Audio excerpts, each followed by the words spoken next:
Assalamualaikum warahmatullahi wabarakatuh.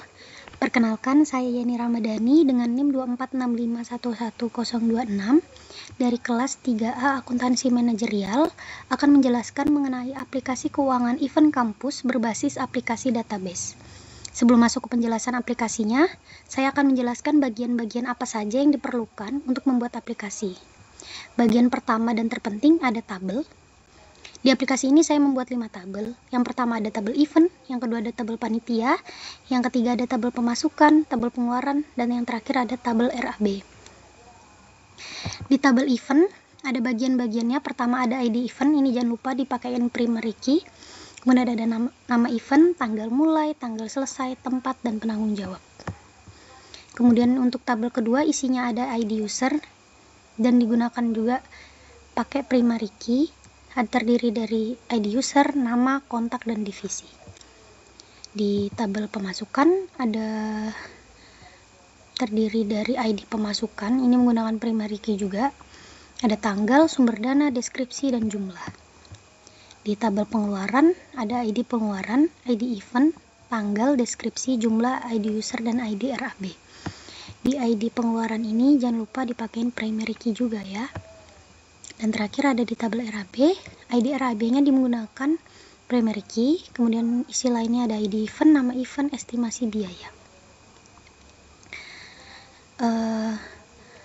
Apa sih gunanya primary key? Jadi gunanya itu ada di relationship-nya nanti. Setelah buat 5 tabel tadi, lanjut ke bagian relationship. Gunanya agar data di dalam aplikasi tersebut dapat saling keterkaitan antara satu tabel dengan tabel lain. Berikut bentuk relationship-nya. Jadi di sini pertama tabel event, ID event-nya memiliki relationship dengan ID event yang di tabel pengeluaran. Kemudian ID event juga memiliki relationship di ID event yang ada di tabel RAB. ID RAB memiliki relationship dengan tabel event. Kemudian ID RAB juga memiliki relationship dengan ID RAB yang ada di tabel pengeluaran. ID user memiliki keterkaitan dengan tabel panitia dan tabel pengeluaran. Tabel pemasukan tidak memiliki relationship dengan tabel apapun.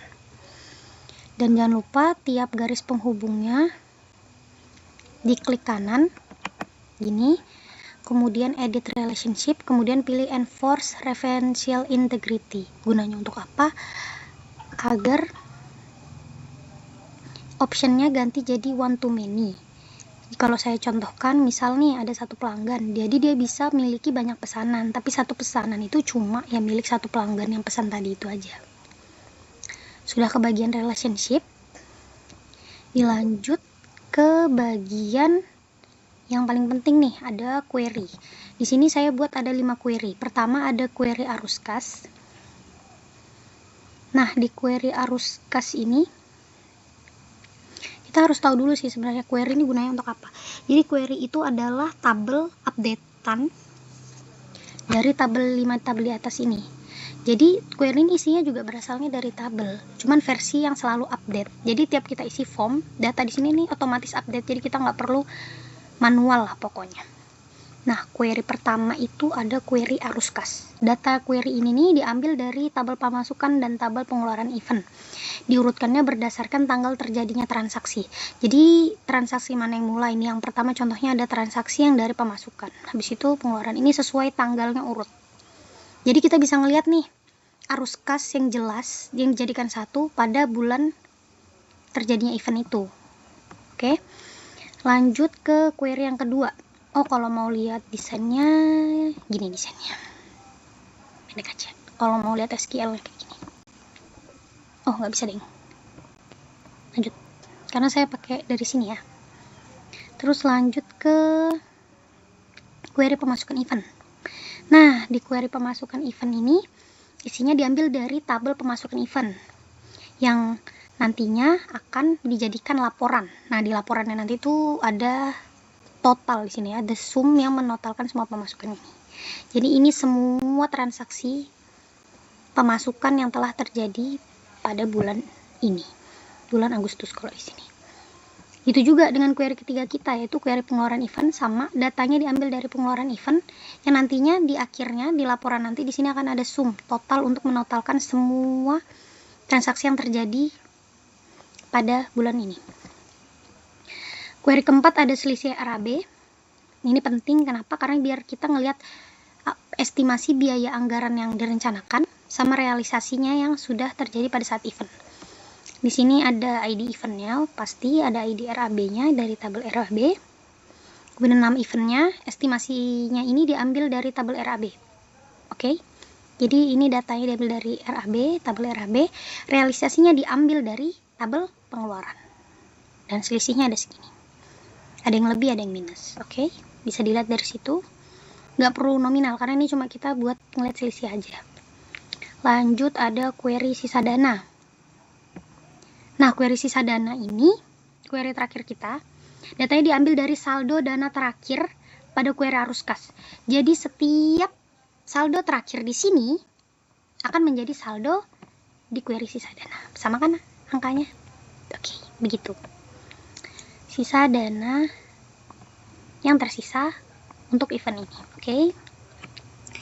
Kemudian kita masuk ke bagian terpenting, yaitu form. Dimana form ini nih saya hanya buat 2. Kenapa? Karena tabel event, panitia, dan RAB itu nggak perlu upgrade selama acara berlangsung atau sudah ditetapkan pada saat pra-event tersebut. Jadi kita nggak perlu upgrade isinya lagi nih, karena udah pasti itu aja. Nggak mungkin kan ditambahin di tengah acara panitianya atau eventnya ditambahin di tengah acara, itu nggak mungkin. Makanya yang saya buat yang selalu harus upgrade. Jadi cuma ada pemasukan dan pengeluaran. Kayaknya kita langsung coba aja deh di aplikasinya. Nih. Misal nih kalau kita mau tambahi add record dulu, jangan lupa BEM masukkan. Habis itu kita lihat nih data terakhir itu apa sih kita, 412. Berarti kalau kita add record harusnya 413. Contohnya 413, tanggalnya misalnya saya mau tanggal 12 bulan 8 2025. Sumber dananya kita milih, jadi di sini pakai ini pakai wizard ya, diatur. Saya mau pakai sponsor deh. Deskripsinya sponsor Eramart. Ini jumlahnya misalnya 500.000. Tuh 23. Dem. Sudah jadi. Terus save record. Nah, ketika kita save ini, dia otomatis nih tabelnya bakal update di pemasukan. Tuh, ada kan sponsor Eramat, dan di query juga seperti itu, sama sponsor Eramat. Jadi kalau kita isi langsung upgrade nih di 2 tempat, yaitu tabel pemasukan tadi sama query pemasukan. Begitu juga sama pengeluaran, sama polanya. Kita tinggal masuki ID pengeluaran terakhirnya, ID event, tanggal, biaya, dan seterusnya. Sudah seperti itu. Kita masuk ke yang terakhir, jadi laporan. Nah, laporan ini saya ada 5. Pertama ada laporan arus kas, laporan pemasukan event, laporan pengeluaran event, dan laporan selisih RAB, dan yang terakhir laporan sisa dana. Semua laporan ini diambil dari 5 query yang di atas ini. Jadi langsung dijadikan laporan seperti ini. Kalian tinggal bisa desain view. Kalian mau atur, boleh warnanya kalian atur, fontnya, dan juga back colornya semuanya kalian bisa atur di situ. Ini. Dan yang saya bilang tadi, untuk query pemasukan dan pengeluaran jangan lupa ditambahi sum ya di bawahnya. Biar kita bisa lihat nih berapa sih total pemasukan pada saat itu. Nih yang tadi sponsor Eramat sudah masuk ya, 500.000. Jadi pemasukannya totalnya 47.500.000. Begitu pula pengeluarannya kita tambahin sum. Oke. Tambahin sum. Mana? Sorry. Nah, jadi total pengeluaran 34.350.000 gitu.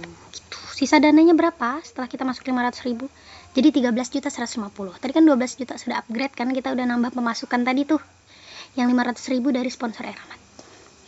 Ya, itu tadi penjelasan singkat saya mengenai aplikasi keuangan event kampus. Semoga bermanfaat buat penonton. Saya tutup. Wassalamualaikum warahmatullahi wabarakatuh.